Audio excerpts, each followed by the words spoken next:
दिल्ली शराब घोटाले के मामले में ईडी ने दिल्ली के मुख्यमंत्री अरविंद केजरीवाल को एक और समन जारी किया है और 18 जनवरी को अपने दफ्तर में पूछताछ के लिए तलब किया है।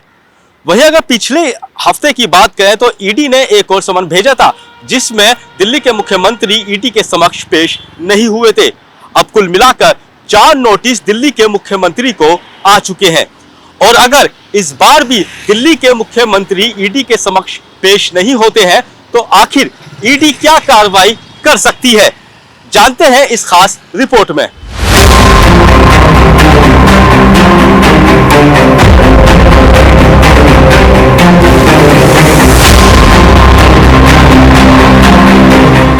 दिल्ली शराब घोटाला, जिस घोटाले के चलते दिल्ली सरकार के कई नेता जेल में हैं। अब वही दिल्ली के मुख्यमंत्री अरविंद केजरीवाल के ऊपर भी ईडी का खतरा मंडरा रहा है।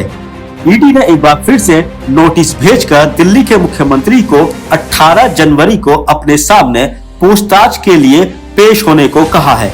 इससे पहले 3 समन दिल्ली के मुख्यमंत्री को आने के बाद अभी तक दिल्ली के मुख्यमंत्री अरविंद केजरीवाल ईडी के समक्ष पेश नहीं हुए हैं।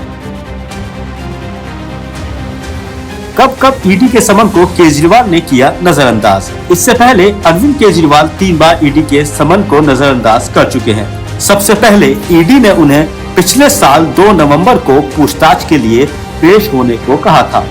जब वह पूछताछ के लिए नहीं पहुंचे तब एजेंसी ने फिर दूसरा समन जारी करते हुए उन्हें 31 दिसंबर 2023 को बुलाया था। केजरीवाल तब भी नहीं गए। उसके बाद ईडी ने फिर तीसरा समन उन्हें इसी साल 3 जनवरी को भेजा था, जिसके बाद भी केजरीवाल ईडी के सामने पेश नहीं हुए। अब उन्हें चौथा नोटिस दिया गया है और 18 जनवरी को पूछताछ के लिए ईडी ने अपने दफ्तर बुलाया है। अब जानते हैं क्या है मामला। Delhi excise policy case money laundering मामले से जुड़ा है। आरोप है कि शराब कारोबारियों को लाइसेंस देने संबंधी दिल्ली सरकार की 2021-22 की एक्साइज पॉलिसी में कई कमियां थी और इसके जरिए कुछ डीलर का पक्ष लिया गया था, जिन्होंने कथित तौर पर इसके लिए रिश्वत दी थी। आम आदमी पार्टी ने इन आरोप का बार बार खंडन किया है। देखिए, जैसे ही उन्होंने गोवा के लिए घोषणा करी कि मैं संबोधित करने के लिए जा रहा हूं तो ईडी ने 18 तारीख का नोटिस भेज दिया। ये लोकसभा से रोकने का उनका तरीका और कुछ नहीं। लोकसभा चुनाव से अरविंद जी को प्रचार से रोकना चाहते हैं। अरविंद केजरीवाल जी भी आएंगे, भगवंत मान जी भी आएंगे और पूरी मजबूती से रैली होगी। इस मामले में दिल्ली के पूर्व उप मुख्यमंत्री मनीष सिसोदिया और आम आदमी पार्टी के राज्यसभा सांसद संजय सिंह पहले से ही जेल में बंद है। ईडी ने इस मामले में कोर्ट में दाखिल 6ठी चार्जशीट में दावा किया है कि एक्साइज पॉलिसी के बाद रिश्वत के तौर पर मिली 45 करोड़ रुपए की रकम का इस्तेमाल आम आदमी पार्टी ने 2022 के गोवा विधानसभा चुनाव के प्रचार अभियान में किया था। ईडी का दावा है कि एक्साइज पॉलिसी के सिलसिले में आम आदमी पार्टी के नेताओं को 100 करोड़ रुपए की रिश्वत मिली। इस मामले में ईडी की तरफ से कोर्ट में दाखिल किए गए अब तक के 6 चार्जशीट में से एक में एजेंसी ने दावा किया है कि एक्साइज पॉलिसी अरविंद केजरीवाल की ही ब्रेन चाइल्ड थी।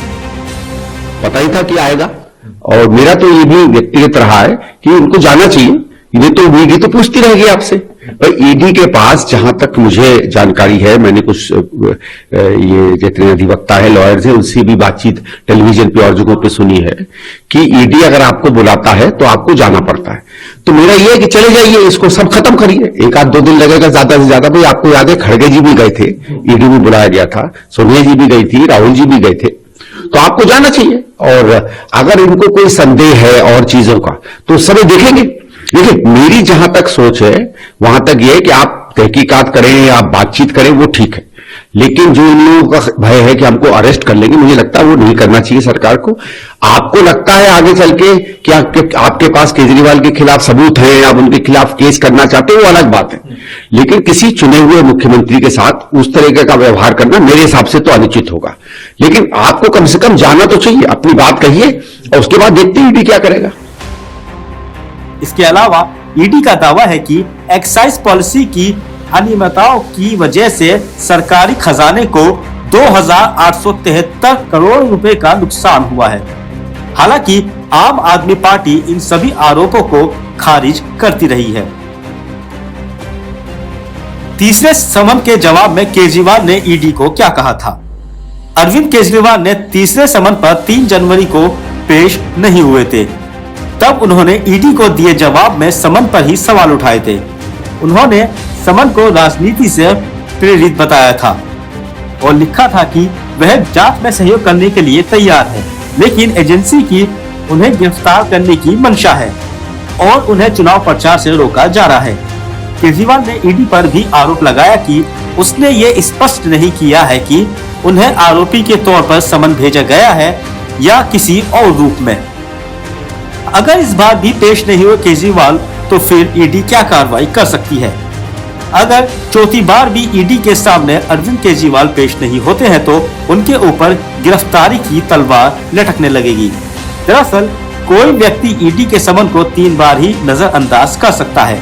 इसके बाद भी अगर वह समन को नजरअंदाज करता है तो एजेंसी अदालत से उसके खिलाफ गैर जमानती वारंट जारी करा सकती है। गैर जमानती वारंट के बाद भी अगर कोई शख्स पेश नहीं होता है तो एजेंसी उसे गिरफ्तार कर सकती है। यानी अरविंद केजरीवाल अगर चौथी बार भी ईडी के सामने पेश नहीं हुए तो अब उनकी मुश्किलें बढ़ सकती हैं। इस देश की विभिन्न कचहरियों में, चाहे ट्रायल कोर्ट हो, चाहे हाई कोर्ट हो, चाहे honourable supreme court of India हो, इन सब ने पाया है कि शराब घोटाले में प्राइमा फेसी एविडेंस एस्टैब्लिश हो गई है आम आदमी पार्टी के लीडर्स के खिलाफ, और इसीलिए अनिवार्य हो गया है कि जांच एजेंसियां अपना काम करें और शराब घोटाले की जांच अच्छे से करें। बहुत शर्मनाक बात है कि आदरणीय मुख्यमंत्री अरविंद केजरीवाल जी जांच से भाग रहे हैं। नवंबर 2023 से ईडी प्रयास कर रही है, समन पे समन भेज रही है और आग्रह कर रही है कि केजरीवाल जी आए और जांच में जुड़े, लेकिन वो हमेशा अजीब अजीब से बहाने बना रहे हैं। कभी कह देते हैं कि मैं चुनाव प्रचार में बिजी हूं, कभी कह देते हैं कि मैं विपासना की 10 दिन की वर्कशॉप में जा रहा हूं, और पिछली बार उन्होंने बहुत ही उद्दंड रिस्पांस भेजा था ईडी को, ये कह के कि ये पॉलिटिकली मोटिवेटेड है, मैं तो जांच में जुड़ूंगा ही नहीं। अब ईडी को चौथा समन भेजना पड़ा है कि मुख्यमंत्री केजरीवाल जी आए और 18 जनवरी को जांच में जुड़े। एक्साइज पॉलिसी केस में केजरीवाल की भूमिका पर ईडी का क्या कहना है? मामले में ईडी की तरफ से दाखिल चार्जशीट में केजरीवाल के नाम का कई बार जिक्र किया गया है। एजेंसी ने कहा है कि इस मामले में आरोपी दिल्ली आबकारी नीति 2021-22 की तैयारी को लेकर केजरीवाल के संपर्क में थे। एक चार्जशीट में ईडी ने यह दावा किया है कि एक्साइज पॉलिसी केजरीवाल की ही ब्रेन चाइल्ड थी। उस नीति को बाद में समाप्त कर दिया गया है। माना जा रहा है कि ईडी इस मामले में एक नई सप्लीमेंट्री चार्जशीट दाखिल करेगी और आपको आबकारी के माध्यम से पैदा हुई कथित रिश्वत के लाभार्थी के रूप में आरोपित कर सकती है।